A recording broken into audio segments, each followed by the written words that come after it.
Here we go. How you doing? Welcome to Talking Shit. I am your host, Eddie Ift.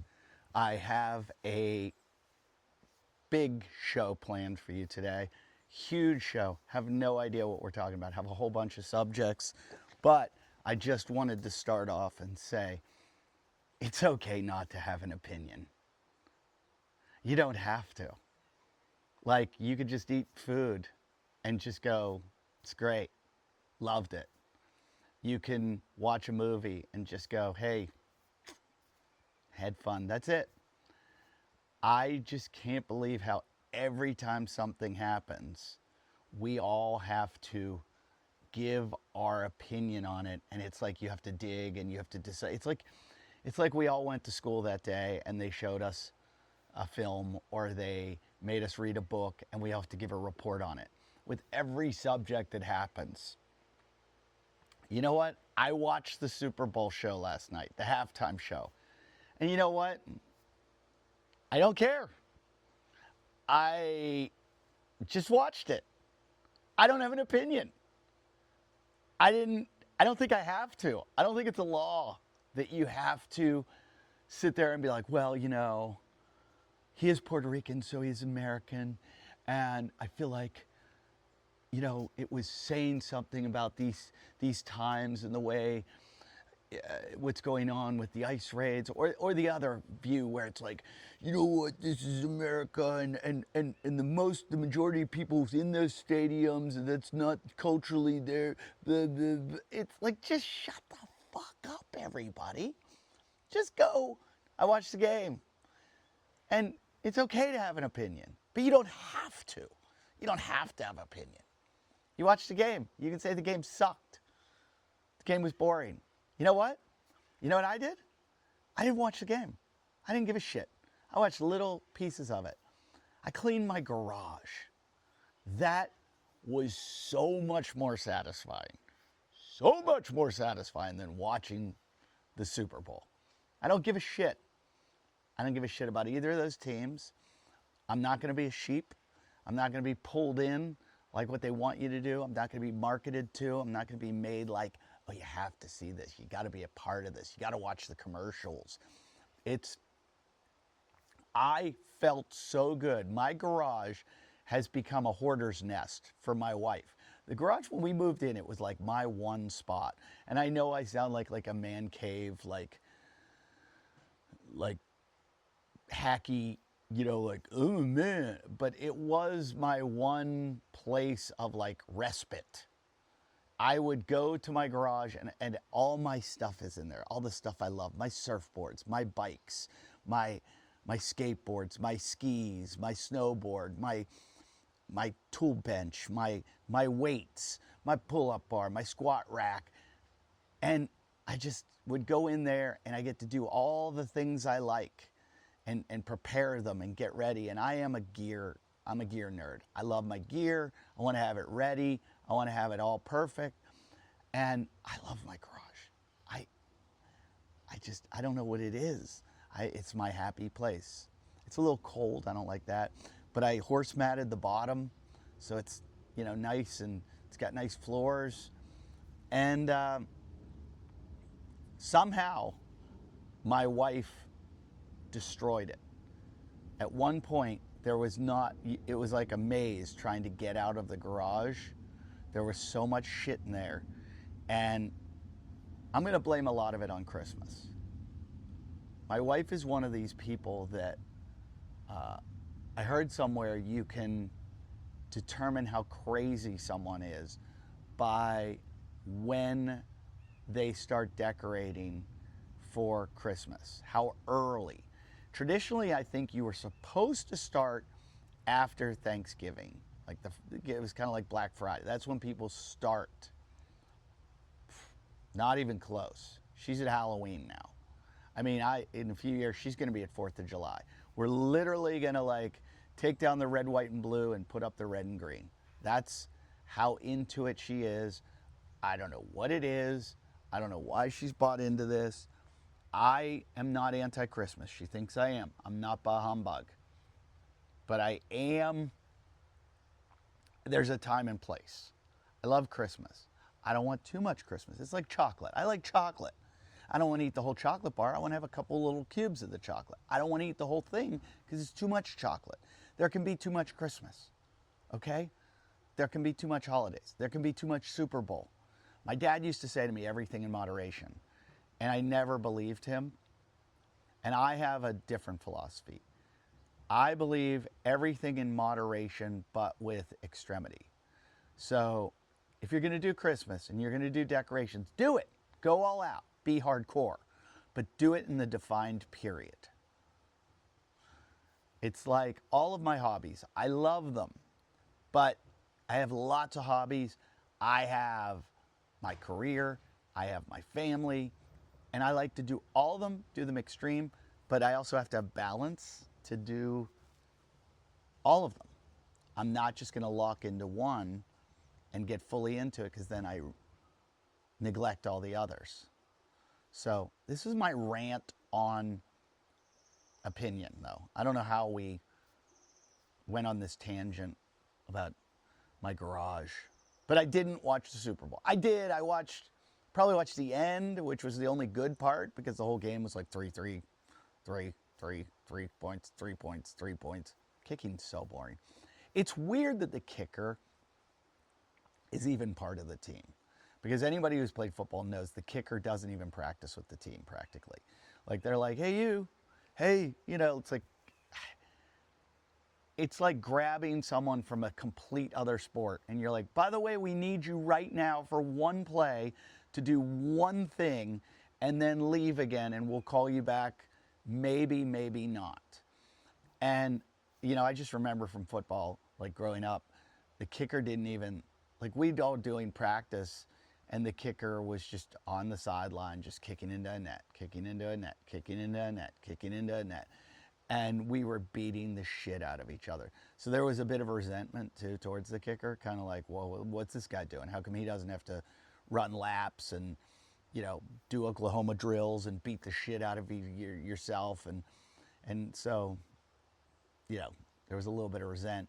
And then the stress that they have to, I wouldn't want to be a kicker because that stress of the entire game is on your shoulders. And it comes from a movement where there's a lot of not action. Quarterback drops back, he moves, he there's so many variables going on. The kicker, it's just like kick. It's just be interesting to take it out of the game completely. See how you play then. Just I don't know. I don't like the field goals. I think they suck. Anyway, I guess it'd be like rugby. Be like NRL. That's Australian. Australia has like 3 different kinds of rugby. Do you ever watch? Some people are like, hey, you watch rugby, and there's so many different kinds of rugby. I believe there's rugby union, NRL, and then there's AFL, which is Australian rules football. And so the average person that doesn't know it watches it, and it looks different every time because it's 3 completely different. It's 3 completely different sports. And so everybody's like, well, I don't like that about rugby, or I don't like that, or I don't like that. Well, that's not all the same. They're 3 different games. Really crazy, but fun sport. All of them. All 3 are fun to watch. I like them all. I just had an opinion.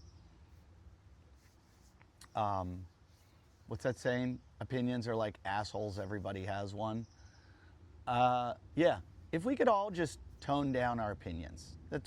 I don't know what I'm talking about. This whole show is, I don't have an opinion. I just talk shit. Do you ever have somebody that has an authority, not an opinion? Like they come in. I do it a lot, at least in my head, where somebody will be telling me something and I'm like, I know better. I know the real truth about this, and I know better than you. And it's so arrogant, and I hate that I do it. I hate it. And I'll just be listening to people talk, and I'm like, they don't know that I know. And I'm like, maybe I should let them know. And then I just sound like such an asshole, and I should just shut up. And then there's the people that, and I'm guilty of this too, especially when it's over text, where somebody will text you something and you just go, well, I'm just going to look up the right answer to that on ChatGPT. So you Google it, and then you have the full answer, and then you just use that as your answer. So it's no longer your answer or your opinion, it's what you found online. And if you go online, I think it was Bill Burr who had the joke about, where'd you find that answer? I'mAlwaysRight.com or something like that. Something that I'm butchering his joke. But no matter what you want on the internet, you can find it. Like whatever argument you have, like I could go on the internet right now and be like, tell me why eggs are bad for you. And it would give me a whole bunch of reasons and studies and this and that. And then I could be like, tell me why eggs are good for you. And then it would create a debate. So no matter how much research you've done or how much information you have available and accessible to you, everything's still debatable. Because at the end of the day, we don't even know if we're here right now. This could all be a facade. The longer I'm here, the more I'm starting to think that too. That like, I don't know, this is going to get crazy and weird. But I'm starting to think that this is all just like one big dream, all of life. And I better shut up or I'm going to end up in like a mental institution if I continue talking about this. But, you know, I'm a content creator. I hate those words, influencer, content creator. But everybody needs their 15 minutes. Andy Warhol said it, and we're all doing it now. Everybody's a content creator. Everybody. I watch people's reels on Instagram, and they're just like, you know, a soccer mom, you know, showing like her ski vacation. And the editing is better than, you know, some guy that works for Spielberg. Everybody's gotten good at it. You can't just have a photo. You got to add the music. You got to have the smash cut. Everybody knows how to do it. It's kind of weird that it's become part of our entire ecosystem. That, you know, we post something and it just can't be a post because this is the attention generation, right? Or attention age. They say we're living in the attention age. There's the industrial age. Now we're in the there's the technology. We're in the attention age where attention is everything. Like right now, I'm trying to get your attention. I'm trying to get your attention because there's only so much attention you have. And I want to get your attention away from everybody else that's trying to get your attention, because attention is our I don't know, it's valuable, and owning someone's attention. And that's what they were saying, that like Donald Trump and Elon Musk are like the winners of the attention age, and the Paul brothers and all these people. I don't want that. I don't want your attention. I want to, I mean, I guess I do. What I'm trying to do though is create a community. Oh, fuck. Neighbors, drilling, sanding, not a good thing for a podcast. Don't they know what's going on here? Here it goes. You hear it? Can you hear it? I so worry about what I talk about on my podcast if anybody can, anybody can watch this. So like, I don't know if my neighbors are watching it. I hope they're not, because I'm going to talk about the fact that he's sawing while I do my podcast. And I think the guy's got I think he's got dementia too, which is, brutal. If you're working a bandsaw and you've got dementia. You know what else is scary if you have dementia? If you run a country. That's really scary. And I'm not just talking about Joe Biden. So I'm planning on doing the new podcast, Shreddie.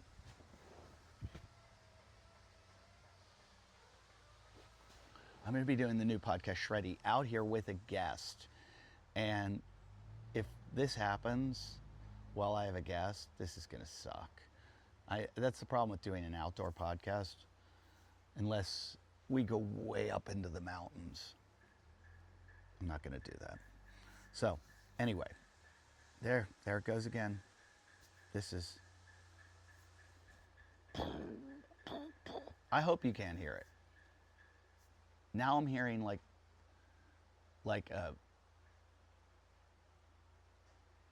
jacked up woodpecker that was just like trying to destroy a tree. Do you hear that? What the fuck is that noise? Sometimes you can hear horses clip, clop, clip, clop. I live in a neighborhood with horses. It's really weird. We call it horses and divorces because there's also a lot of like really wealthy women that they get divorced, they move up here and they buy horses. I don't know what it is about women and horses. Once you're like done with men, you're like, no, I need a big piece of beef, something I can ride. It's it's weird. They all get horses. They get horses. It's so weird. All right. All right. I have not a lot to tell you today. I always go over the weekend. Was in Texas. Flew in, flew out. Been doing a lot of that. Flew in on a red eye, thinking it would be better. Red eye flights are just stupid because you're like, well, sleep on the plane. I don't know about you, but I don't wear a neck pillow, because I hate those people that carry the neck pillow or wear the neck pillow. You know the people that wear the neck pillow in the airport like they're playing linebacker for the 1977 Pittsburgh Steelers? I can't stand that. And then I've tried the inflatable, but like my neck, when I sleep and I wake up, it's the most painful feeling I've ever felt. So I just want to be that guy that just brings, like that little Asian girl that brings on a Hello Kitty pillow. I want to bring on a giant pillow and put it up to my head against the window and just sleep the whole flight. I think it was Jason, the guy who used to be on the podcast, used to say that if you fall asleep on a plane and you wake up somewhere else in a different time zone and you slept the whole thing, that's considered time travel. I don't know what he was getting at. But there's nothing better than getting on a plane, falling asleep, and waking up and being there. It's one of my favorite things in the whole world. Get on the plane, put on the seatbelt, fall asleep, wheels down, wake up. It's like you didn't have to go through that flight. Some people like flights. I don't not like them, but like they're a means to an end. I got to get there. When teleportation comes, I'm not getting on an airplane. I'm going to get teleported every single time. So I fly to Texas, red-eye flight. I get there, and it's like 6 in the morning. Hotels don't let you check in till like 3 now. It gets later and later and later. So when you get like a night in a hotel, you don't get a night. You get from like 3 p.m. when they're done cleaning, and every time you show up at 3, they're like, I'm sorry, your room's not ready yet. So it's like 4 p.m.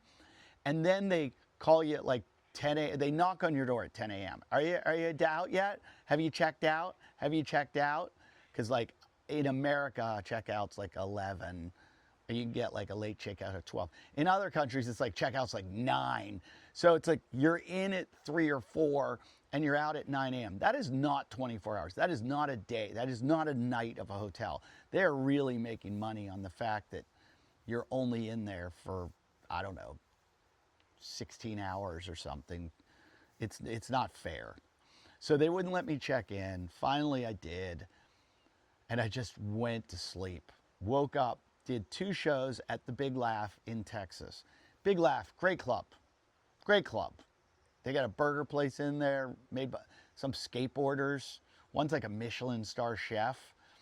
I don't know how that happens. Like I always think about that when you see somebody that's like a top pro skateboarder and they're a Michelin star chef. It's like, what the fuck?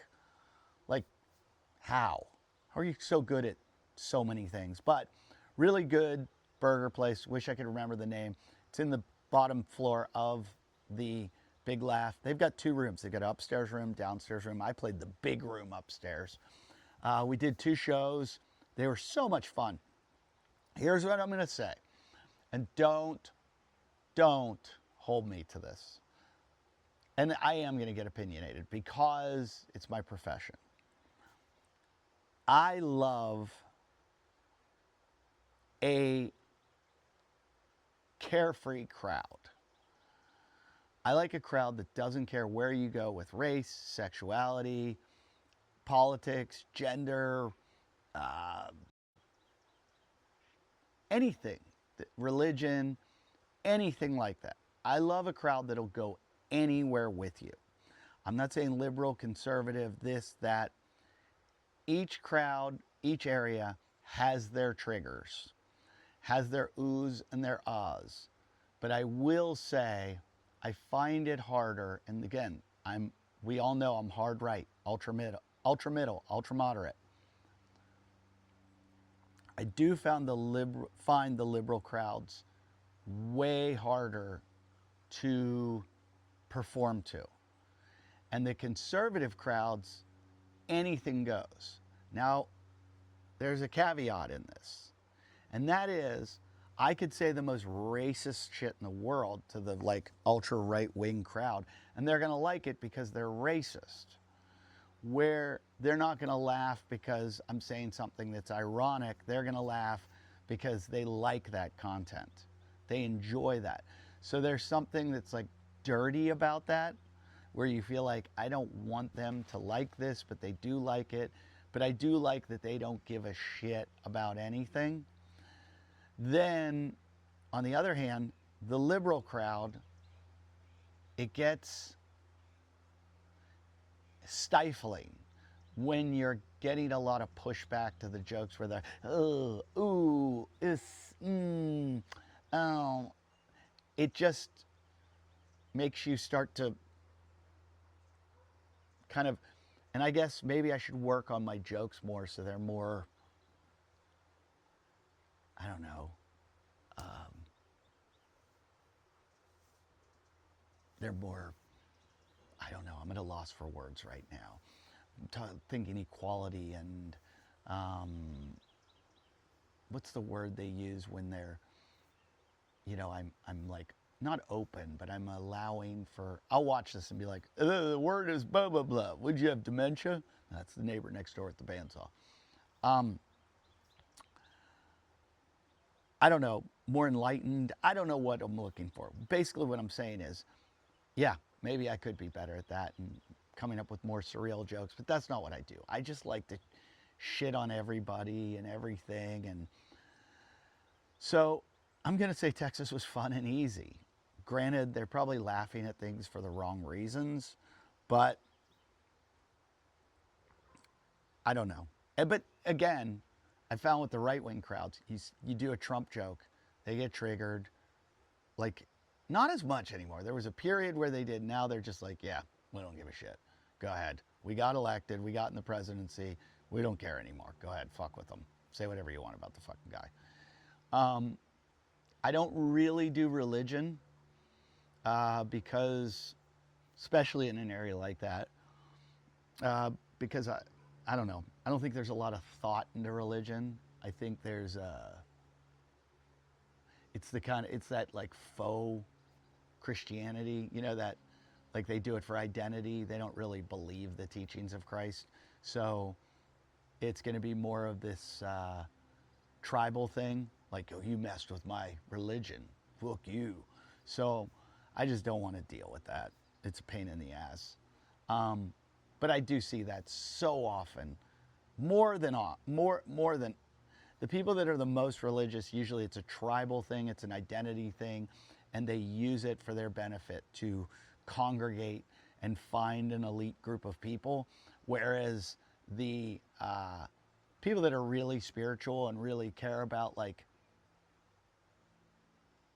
doing the right thing and following all the testaments of religion and the teachings of Christ, Muhammad, whatever it is, usually the people that aren't so strictly religious are more like that. They're more like Christ-like. And the people that pontificate about it and preach it and go to Bible study, all this shit, they're usually the ones I find. It's more of an identity thing. It's tribal. It's elitism. So not for me. Not for me. Don't want to criticize religion, but I am. Okay? So, Texas was so much fun, though. And then I flew out. I got back for daddy-daughter dance. I went to my daughter's daddy-daughter dance. I think it's like the 6th one I've gone to with her. We think. We're not sure. We can't count them all. this point. But it's like a big, big, massive day for her. And I never even knew this thing existed till I became a father. And I go to this thing in Malibu, and all the other dads go with their daughters. And the daughters mostly play with their friends, but they really, it's funny. I could see my son completely ditching me the whole time. My daughter goes and plays with her friends, then comes and finds me. Then she plays with her friends, and then she comes and finds me. And this is going to sound cheesy, but I never knew I could love something as much as my children. And my daughter, it just like warms my heart. And to watch her prepare for this, be excited about this. She holds my hand when we were walking from the car, and it just, I mean, it like wants to bring a tear to my eye. I mean, like, I feel like the luckiest guy in the whole world. I love it. I love it. I know this is cheesy. This is not me. I'm changing. I used to be the guy that talked about like farts all the time, and now I'm talking about holding my little daughter's hand. And she's growing up. She's like 11 now. And it's so like, everybody goes, it goes fast. It does. It goes so fucking fast. It's a blink of an eye. And I cherish every single day, because even when I'm fighting with her or having an argument about, her not wanting to wear the shoes she has to wear, I don't care, because it's so awesome. I mean, like, people say life is a lot of suffering, and it is. I have a lot of friends going through a lot of shit right now. You lose people that you love. It is. It's tough. I went through a tough time a couple years ago. Lost my mom, my sister, my dog, my father-in-law. It was like brutal. But I really believe that like the good shit, like all the moments outweigh all that bad suffering. And I don't know, because there's probably some people in the world that are suffering horrifically. And, we all do. And maybe, towards the end. And I think during those moments, you're like, no, this isn't worth it. But I don't know. I think if I had to weigh the good and the bad, the good outweighs the bad. So I don't know. This is a really weird episode I'm doing. All I thought before this episode was like, go out. Let's be funny today. Let's be funny. And no, I'm talking about how much I love my children. So this week now, I am going to Edmonton, Canada. I'm just doing Friday and Saturday. I believe that's Valentine's Day. I hope to get to Joey's. Joey's is my favorite restaurant in Canada, because they do a mashed potato, a deep fried mashed potato in a spring roll. I can't explain to you how good this is. It is one of the greatest foods I've ever eaten in my life. They roll it. It's like almost like an egg roll, and inside is mashed potatoes. And if you like, they put like, I don't know, some kind of whites. I don't like any white sauce, but they put like whites. It's like jizz. It's gross.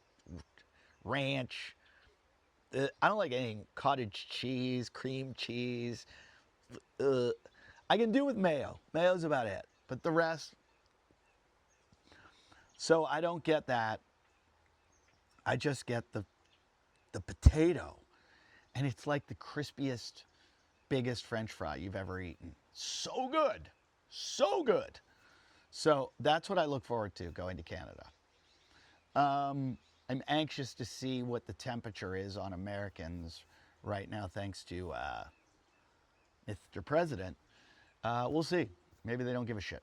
But going to Edmonton, House of Comedy, Mall of America. Don't know how cold it is.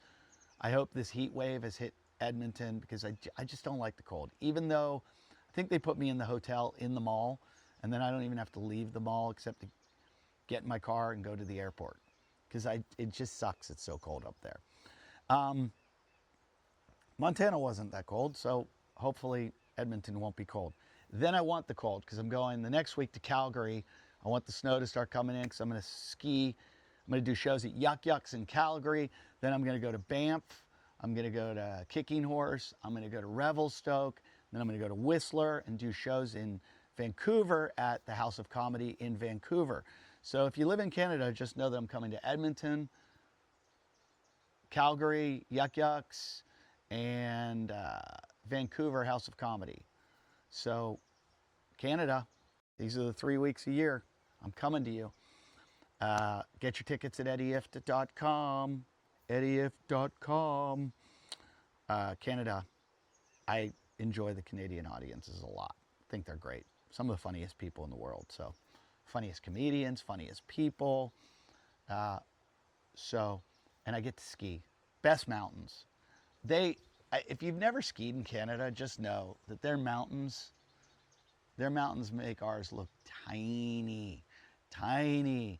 Their mountains are so good, so much good skiing. You better be in shape too, because long runs, like 5,000 vertical, going down at the end of the day, getting to the bottom of the mountain can be treacherous. That's when everybody gets hurt, by the way. End of the day, flat light, skiing down a mountain, snowboarding down a mountain, people running into each other, people being fatigued. That fatigue at the end of the day. So I've been working on it. I've been riding the bike. I've been running. I'm adding swimming. I've been surfing. I've been lifting weights. I am in shape. I am ready to go. Today I got 1 hour of cardio. I'm just going to go for a run. And then, even though I think I was supposed to do a swim day, but I surfed yesterday, so did I surf? No, I didn't surf yesterday. I don't know, I'm a little sore, so I'm just gonna run.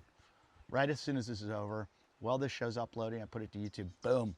1 hour around the neighborhood with the dog. People think I'm crazy. I wanna make sure this is recording.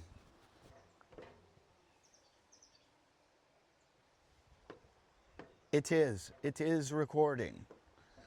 It is. I'm wearing today, I've got on some Vuori pants. And I gotta say, they're so comfortable. I know they become like the Lululemon for men, but I'm all about comfort. I have on Uggs too, and people make fun of Uggs. I don't care.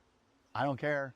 Ali Wong has that great joke about she hated Uggs until she put her foot in it and it felt like slipping into a mink's vagina. One of my favorite jokes. So funny. Because they do. They feel like a mink's vagina inside. And thank you, Ali, for that joke. I don't care. People be like, yeah, but you don't want people to see you. Yeah, people don't see me. But wait, I'm wearing them during the podcast. But it's here up. But you just saw them. Anyway, the Vuori pants. It's funny. When the guy who started Vuori started the company, he asked to come on our podcast, my old podcast, the Wadcast podcast. And I was like, nah, because I hated people coming on to pitch their products. I felt like it messed with the integrity of the show. But it could sometimes get you advertising. You know, they're like, we'll advertise with you, and we all have to make a living. Anyway, so sometimes we compromised our integrity. But they pushed pretty hard to get on the show. And for some reason, I don't know why we said no. And then I started wearing their stuff. I'm like, oh, this shit's good. Oh, it's so comfortable. I like their pants, and I like their shorts that don't have a liner. Their shorts that do have a liner, I'm not going to lie to you, Vuori, the liner sucks. It's got to be a little more compression. The whole idea of having a liner is to hold your junk and also stay tight on your legs so that you don't chafe when you ride and run. I feel like I could be a technical consultant for shorts companies. The other thing, if you don't have a zippered compartment in the back, what are you thinking? Every single person runs, rides, does whatever with their phone, have a pocket. Even better if the pocket is in the compression part that you can slide it in. That way it doesn't, okay, guys, can you, really? Right now? You got to come while I'm doing this? I've never heard that bird before. Yeah, it doesn't slide around. I'm going to kill that bird.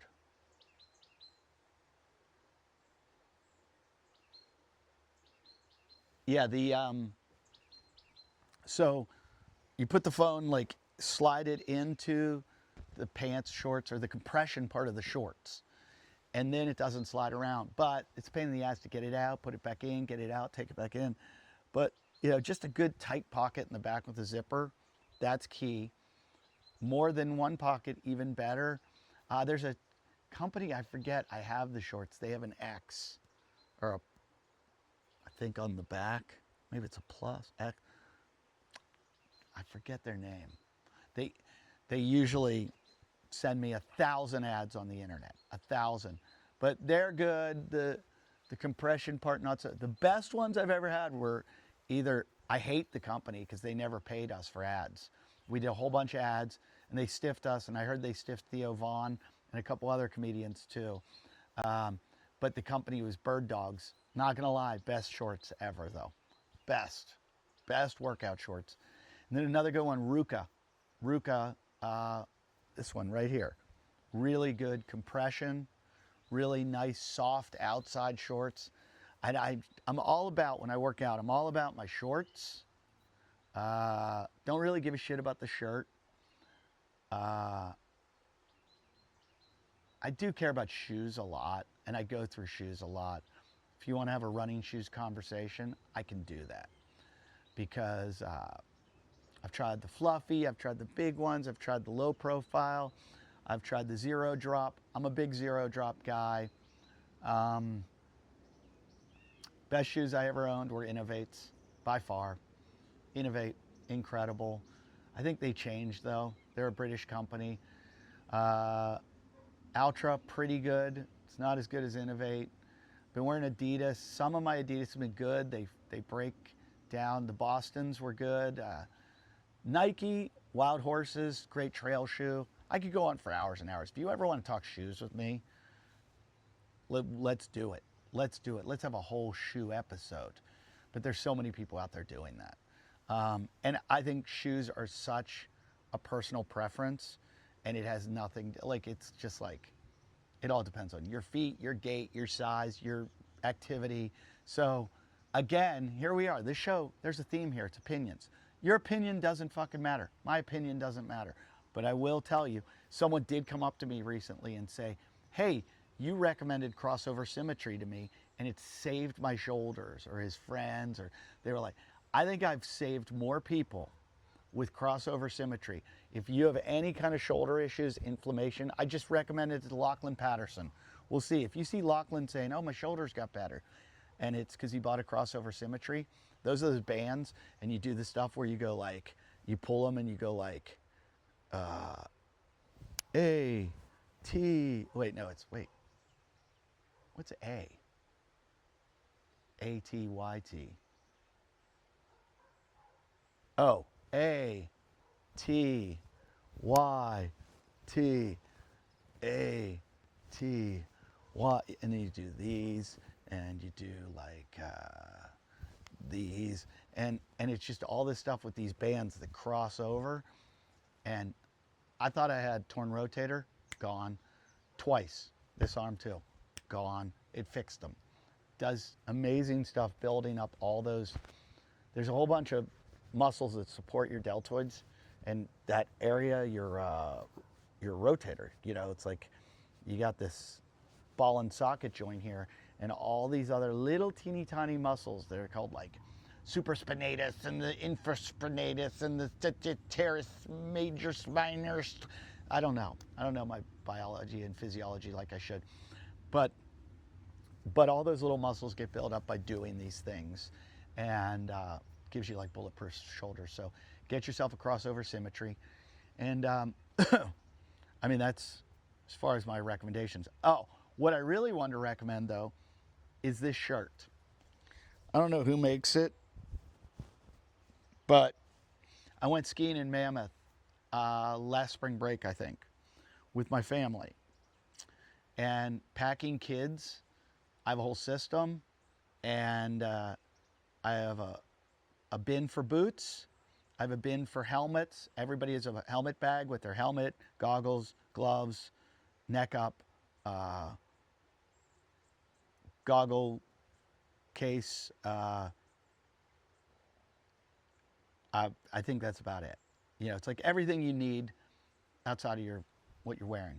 Everything that goes on here and here. Anyway, so I have the two bins, and they load them in the car.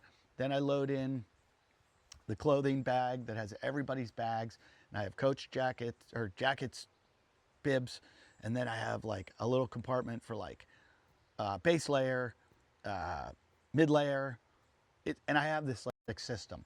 And I put the roof rack on the top, skis there, boots in the back, helmets in the back, clothes, and I can be out of my house in like 15 minutes to go on a ski trip. Awesome. So I do it, and we go to Mammoth, but I forgot my clothes. So I forgot all my clothes, like everything I was gonna wear, like during the day, at night, you know, like after skiing. I had nothing but what I had on me. So I had no underwear. So I was like, I gotta go out and buy underwear. Buying underwear in Mammoth Lakes, California is like trying to buy, it's like trying to buy, I was gonna say a prostitute in the Middle East, but there were a lot there when I was there. So that was just a bad analogy.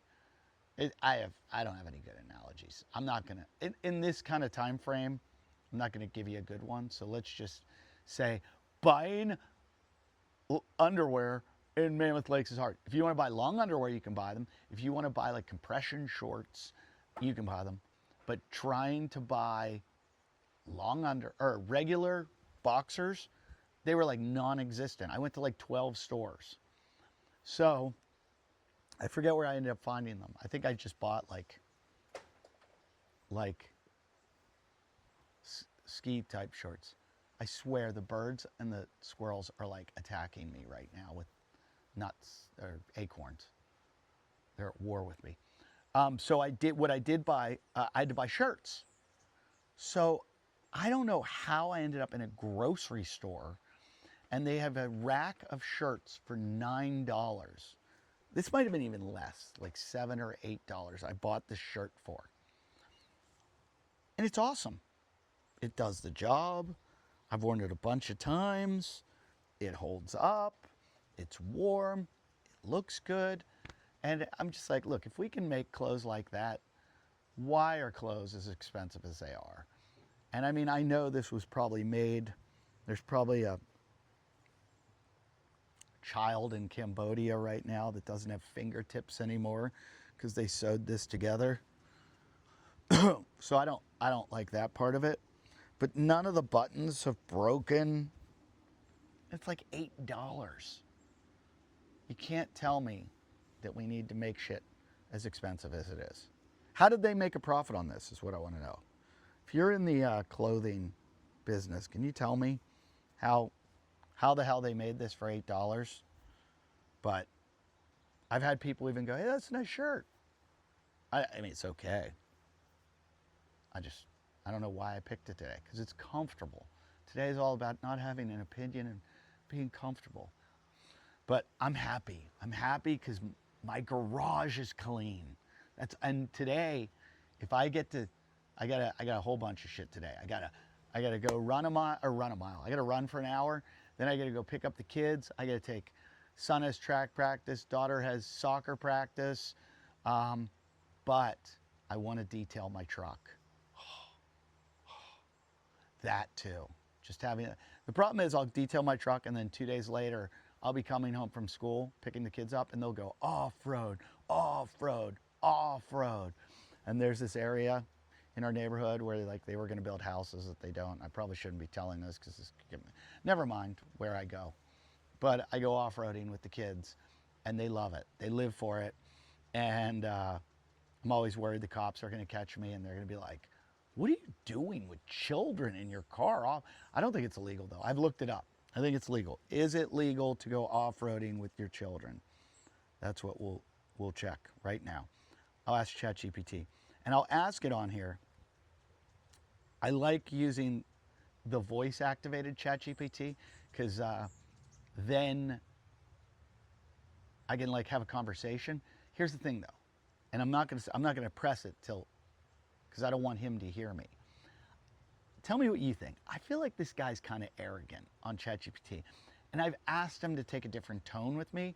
I've even asked for a different person because I don't really like him.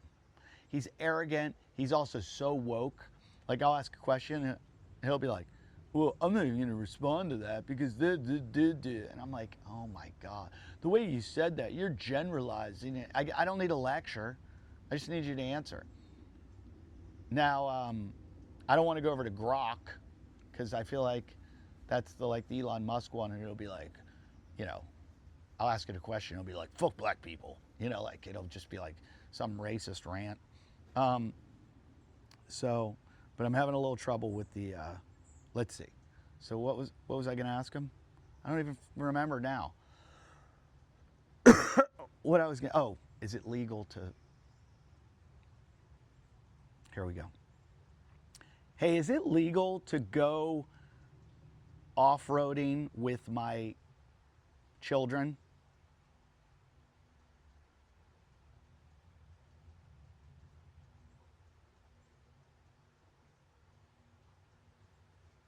He's not answering. That's pretty scary. He answers all the time. Are you there? Ah, bringing a big lull to the show, ChatGPT. Way to ruin an episode. Hello? Oh, wait. Yeah, but you're not hooked up to that. What's going on? Now I give it, see, whenever it doesn't listen, I just give it a thumbs down. And I say, it couldn't hear me. Submit your feedback. And then usually right after that, it gets good. Like it was like, oh, I just got told on. You know, it's like an employee that is just like not doing their job. And then you know, tell the manager and then they do everything right. Let's see if it does it now. Hey, is it legal to go off-roading with my children?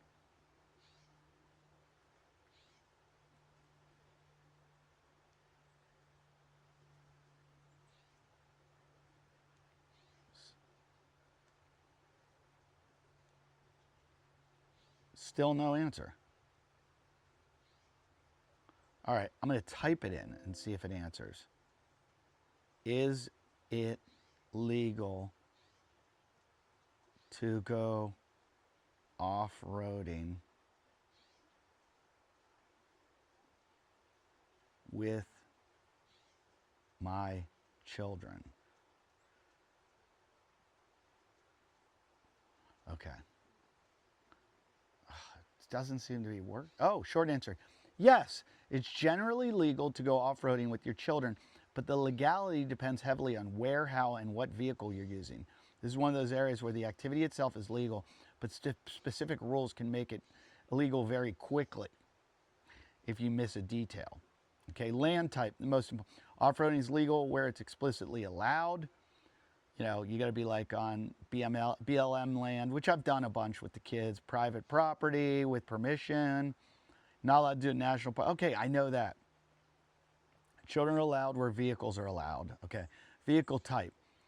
Different rules apply depending on whether you're in a full-size 4x4, side-by-side UTV, ATV, dirt bike. For full-size, street legal vehicles, usually legal wherever motorized access is allowed. Kids can ride as passengers if safety laws are met. This is where parents get tripped up. Street legal vehicle, Jeep, truck, SUV. Kids must use seat belts. Car seats, boosters are required by state law. No helmet required. Okay, so I'm totally legal. California, very strict OHV rules for kids and helmets. Wait a minute. So California,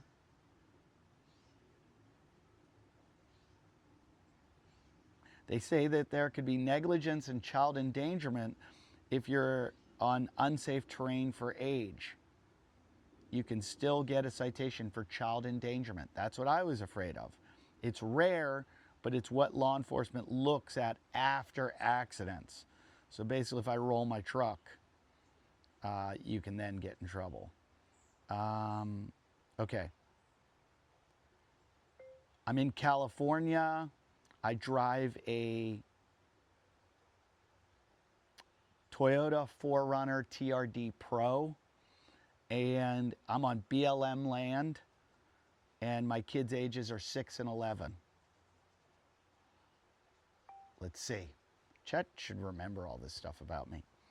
It's legal as long as you follow normal child passenger and BLM route rules.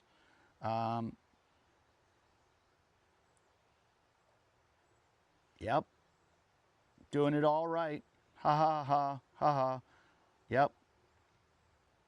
Looks like I'm not going to jail. No cross-country driving unless Explicitly allowed. Okay, this is boring to you listening.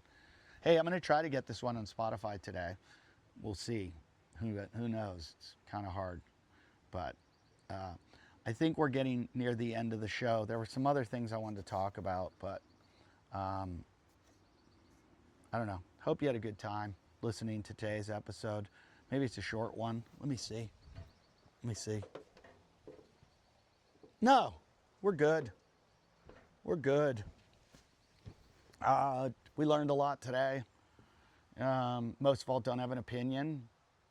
Secondly, you don't have to have opinion is what I'm saying. You don't have to. Don't feel like you have to. Just go like this. I think we need to get back to like being quiet.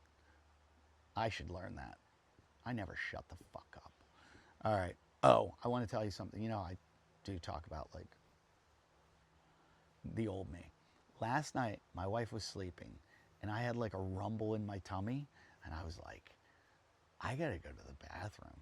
And we have a bathroom right next to our room. There's a door, one of those barn doors. And I'm like, there's no way I'm going in there right now because she's gonna hear this. And I just felt my stomach. I didn't know if I was getting diarrhea or what it was.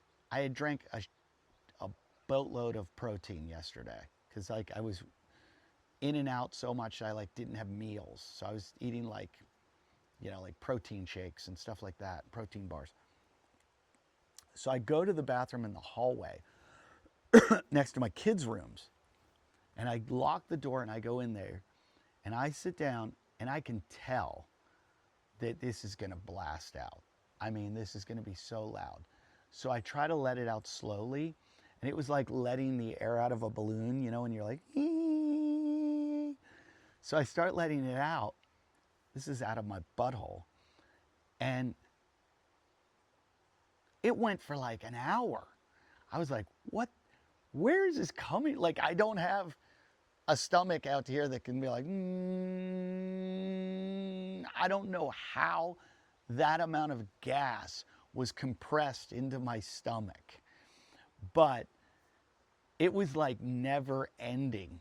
And I was like in tears laughing because I was like, I had to wake somebody up. Somebody in the family was like, what is Dad doing? What is that noise? Where's that coming from? But I mean, it's just like, it never ended.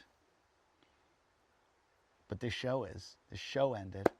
And I think this could be, and it'll be really funny if the last episode ever of Talkin' Shit, I was talking shit. That would be amazing.